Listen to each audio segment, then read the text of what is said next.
షేక్ సిద్దిక్ నిరుద్యోగ జేఏసీ రాష్ట్ర కన్వీనర్. గత ఎన్నికల సమయంలో నారా చంద్రబాబు నాయుడు గారు ప్రతిపక్ష నేతగా నేను అధికారంలోకి వస్తే మొట్టమొదటి సంతకం మెగా డిఎస్సి మీద పెడతాను అనే హామీతో ఎన్నికలకు వెళ్ళిన తర్వాత అఖండ మెజారిటీతో గెలిచి అధికారంలోకి వచ్చిన మొట్టమొదటి రోజే మెగా డిఎస్సి మీద సంతకం పెట్టారు.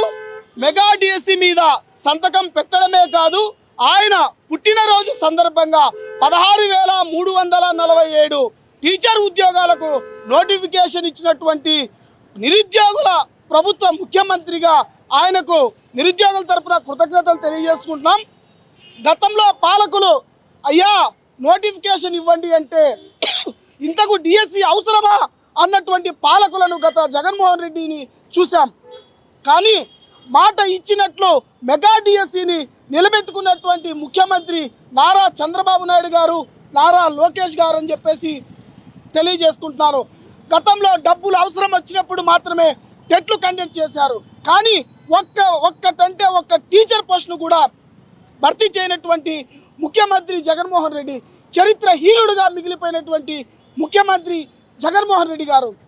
చూసుకుంటే ఉమ్మడి రాష్ట్రంలో దాదాపుగా 196,619 టీచర్ ఉద్యోగాలను భర్తీ చేసినటువంటి ఏకైక ముఖ్యమంత్రి నారా చంద్రబాబు నాయుడు గారు. ఈ నేపథ్యంలోనే రాష్ట్రంలో ఉన్నటువంటి నిరుద్యోగ అభ్యర్థులందరూ కూడా పాలాభిషేకం చేస్తున్నటువంటి పరిస్థితి. నారా లోకేష్ గారు ఆయన బాధ్యతలు చేపట్టిన తర్వాత నుంచి విద్యా వ్యవస్థలో సమూల మార్పులు తీసుకొని వచ్చి నిరుద్యోగులకు అండగా డిఎస్సి నోటిఫికేషన్ ఇచ్చినటువంటి యువ మంత్రి మా నారా లోకేష్ గారికి ప్రత్యేకంగా ధన్యవాదాలు తెలియజేసుకుంటున్నాం. తెలుగు స్టేట్ జనరల్ సెక్రటరీ అండి. మనందరం చూస్తున్నాం, రావటమే ముఖ్యమంత్రి మొదటి సంతకం డిఎస్సి మీద పెట్టారు. ఆ రోజు నారా లోకేష్ అన్న పాదయాత్ర చేసినప్పుడు ఒకటే హామీ ఇచ్చాడు, రాబోయేది మంచి ప్రభుత్వం, రాబోయేది ప్రజా ప్రభుత్వం, ఈ ప్రభుత్వం రాగానే మేము జాబ్ క్యాలెండర్ తీసుకొస్తాము, యువతకు మంచి ఉద్యోగాలు ఇస్తా ఉన్నాం అన్నట్టుగానే మొదటి సంతకం ఏదైతే పెట్టారో ఇవాళ దానికి కావాల్సినట్టుగా నోటిఫికేషన్ 16,000 ఉద్యోగాలు పైగా DSC notification, mega DSC notification ఇచ్చారు.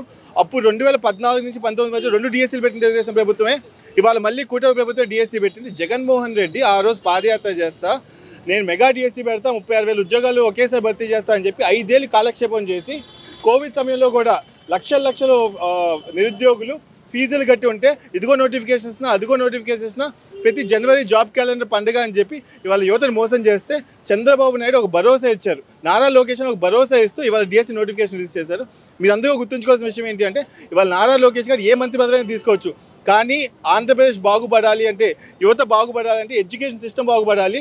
మన చిన్నప్పటి నుంచి మన తల్లిదండ్రులు చిన్నప్పటి నుంచి వింటున్నాం ఎడ్యుకేషన్ సిస్టమ్ మారాలి అని. ఇవాళ ఆ సిస్టంలో మార్పు తీసుకురావడం కోసం ఒక బాధ్యతగా ఆయన ముందుకు వచ్చి ఇవాళ యువతకి నేను ఉన్నాను, విద్యా సంస్థలు మార్పులు తీసుకొస్తాను అని చెప్పి ఇవాళ ఈ నోటిఫికేషన్ తీసుకొచ్చాం. సుమారు రాష్ట్రంలో 5 లక్షల పైగా విద్యార్థులు ఈ నోటిఫికేషన్ కోసం ఎదురు చూస్తున్నారు.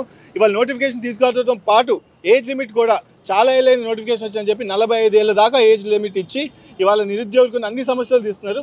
అలాగే లీగల్ ఒపీనియన్ తీసుకుని ఎలాంటి కష్టాలు రాకూడదు, లేకపోతే దీనికి ఎలాంటి ఛాలెంజ్ రాకూడదు అని చెప్పి గత 7 నెలలుగా దీనిపై పూర్తిగా అధ్యయనం చేసి ఎస్సీ ఎస్టీ వర్గీకరణతో సహా మొత్తం పకడ్బందీగా ఈ నోటిఫికేషన్ తీసుకొచ్చారు. కాబట్టి విద్యాలోకం తరపున, యువత తరపున నారా లోకేష్ గారికి, చంద్రబాబు నాయుడు గారికి, మరీ ముఖ్యంగా ఈ కూటమి ప్రభుత్వానికి, పవన్ కళ్యాణ్ గారికి, మోదీ గారికి ఇవాళ రాష్ట్ర వ్యాప్తంగా యువత నీరాజనం పలుకుతూ ధన్యవాదాలు తెలియజేసుకుంటున్నానండి.